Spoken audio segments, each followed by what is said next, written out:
एक और अहम खबर का, क्या भारत में क्विक कॉमर्स का बबल जल्द फूटेगा? जी हां, ये सवाल ब्लिंकिट सीईओ के बयान के बाद उठ खड़ा हुआ है।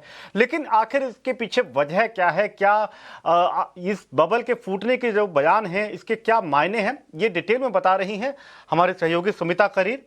जी बताएं। जी, ब्लिंकिट के सीईओ अलबिंदर ढींसा ने बोला है क्विक कॉमर्स मॉडल के बारे में इन एन इंटरव्यू। उन्होंने बोला है कि ये जो मॉडल है ये सस्टेनेबल नहीं है और फंड रेज कितनी बार किया जा सकता है ये कंपनीज को देखना पड़ेगा। उन्होंने इस इंटरव्यू में बोला है, and I am quoting him, that sectors model has relied on relentless funding, और ये जो क्विक कॉमर्स बबल है ये is quite soon to getting bursted. He's also stated that companies will have to soon decide for how long can they keep absorbing these steep losses. In fact, he's also expecting a sector reset as far as the quick commerce segment is concerned. अगर आप quick commerce segment को देखें तो सिर्फ Blinkit ही नहीं है, उसके अलावा स्विगी भी है।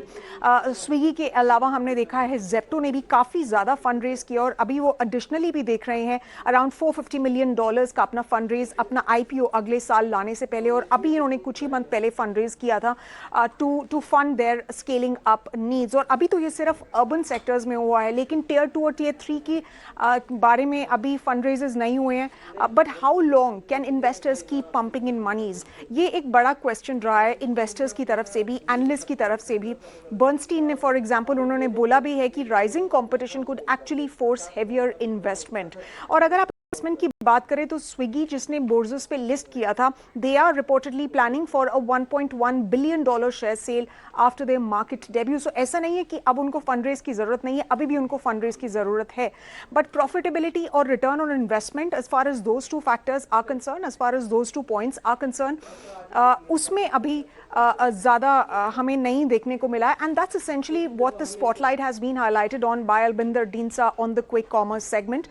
उन्होंने इसके अलावा ये भी बोला है कि ब्लिंकिट जो है वो ग्रोथ चेज नहीं करेगा just for the sake of growth, और हम ऐसा कुछ नहीं करेंगे जिसकी वजह से long term interest of the business को फर्क पड़े। हाउएवर उन्होंने क्विक कॉमर्स के बारे में बोलते हुए बोला कि एक करेक्शन जो है that is long due. So it will be interesting to see कि आगे जाके फर्दर कंसोलिडेशन देखने को मिलता है या कुछ कंपनीज स्मॉल और big that are operating in the business, क्या वो फोर्स करेंगी अपने ऑपरेशंस को स्केल डाउन करने के लिए फॉर प्रॉफिटेबिलिटी कंसर्न्स।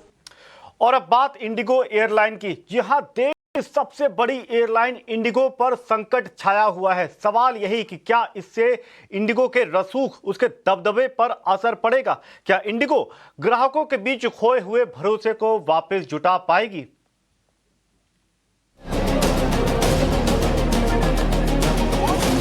छत्तीस घंटे बैठे, एक कप चाय में बैठे थे।